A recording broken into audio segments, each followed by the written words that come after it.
নমস্কার, আবার একটা নতুন ভিডিও নিয়ে তোমাদের কাছে চলে এসেছি। তো আমি বাড়ি থেকে ঘুরে আসার পরেই একটু বেরোনোর তাগিদে। তো আসার পরে আমার ফোনটা হঠাৎ করে বন্ধ হয়ে যায়, কারণ চার্জ ছিল না। দিয়ে বাবা হয়তো আমাকে অনেকবার ফোন করেছে, তো আমার কল ব্যাক করা হয়নি। দিয়ে যখন আমরা বেরোবো, বেশিক্ষণ না, আমি হয়তো ৮ ঘন্টা মতন এসে বসেছিলাম। দিয়ে তারপরেই বাবা ফোন করলো, বাবাকে জানিয়ে দিলাম হ্যাঁ আমি বাড়ি পৌঁছে গেছি। কারণ বাবা তো টেনশনে থাকে না, আমি এসেছি একাই। বিশেষ করে আমাকে বিকেলে পাঠাতেই চায় না, তবু আমি জোর করে আসি, কেননা কাজ থাকে এই হেনা তেনা। তো আমাদের এখানে সেরকম কিছু একটা বড় রেস্টুরেন্ট কিছু নেই যে সেখানে আমরা যাব। তো হঠাৎ করে একটু প্ল্যান হওয়াতেই বললাম চলো এখানেই যে ছোটখাটো একটা ক্যাফে আছে, তো একটু ঘুরে আসি। তার মধ্যেও আমাদের যেতে যেতে একটু ঝামেলা হয়ে যায়, কেননা আমরা ঝামেলা করার জন্যই জন্মেছি, বুঝলে।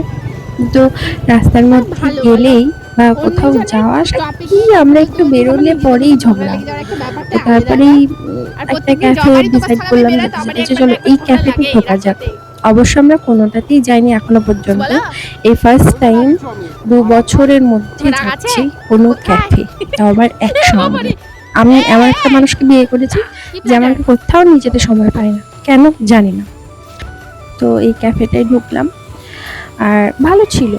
আর আমরা দুজনে একসঙ্গে ঢুকলাম, কেউ ছিল না, পুরো ফাঁকা ক্যাফে ছিল, কিচ্ছু ছিল না ওখানে, মানে কিছু না, কেউ ছিল না ওখানে, আমরা দুজনে একাই। তারপরে আমরা কিছুক্ষণ বসার পরে কয়েকজন লোক আসে।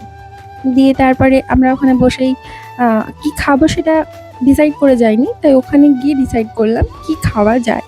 তো উনি নিলেন একটা ব্ল্যাক কফি, তো সেটা প্রায় ঠান্ডা হওয়ার মুখে উনি খেতে আসলেন।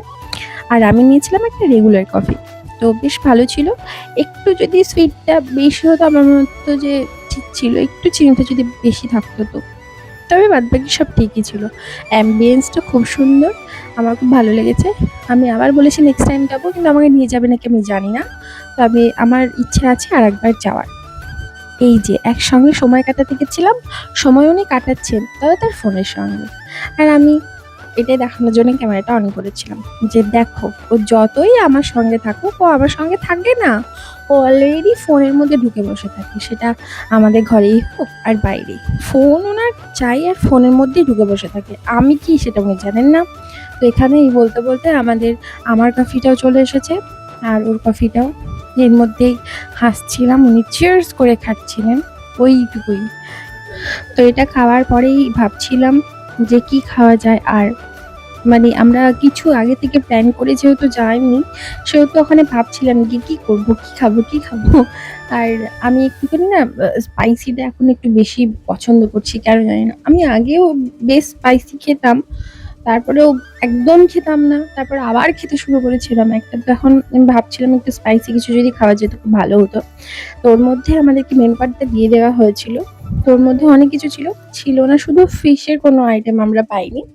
কারণ আমি ওখানে বলেছিলাম ফিশের ভেটকি ফ্রাই কিছু একটা ছিল, যেটা বলাতে ওখানে একটা দাদা বললো যে দাদা ফিশের কোনো আইটেম এখানে হবে না।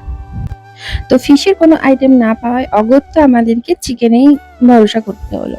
তারপরে অনেকক্ষণ ধরে আমরা এটা ওটা সেটা করার পর একটা চিকেন উইংস নিয়েছিলাম, চিকেন উইংসই বলতে পারো, তো চিকেন উইংস নিয়েছিলাম। আর সেটা মারাত্মক লেভেলের টেস্টি ছিল, মারাত্মক লেভেলের টেস্টি। আমরা যদি কোনোদিন এই ধাবা নয়, কি বলে ঠিক, ক্যাফে, তো এই ক্যাফেটার কোনোদিন যদি রিভিউ দিতে বলে, জাস্ট ইয়ামি অ্যান্ড টেস্টি, দারুণ ছিল। এই দেখো তোমাদেরকে আমি দেখিয়ে দিচ্ছি বলতে বলতে, তখনও ওনার কফি কিন্তু শেষ হয়নি, আমার শেষ হয়ে গেছে, এমনকি আমি খেতে শুরু করেছি। তো তো এতটাই সুন্দর ছিল। তারপরে লাস্টে ওটা খাওয়ার পরেই ভাবলাম যে চলো, চিকেন যখন খেয়েছি তখন তো একটা কোল্ড ড্রিঙ্কস খেতেই হবে। তো ওনার কথায় একটা মশালা কোল্ড ড্রিঙ্কস অর্ডার করলাম, আর একটুখানি খেলাম, একটু ক্যাব মেরে নিলাম। তো আজকের জন্য এতটুকু, আবার দেখা হবে, টাটা।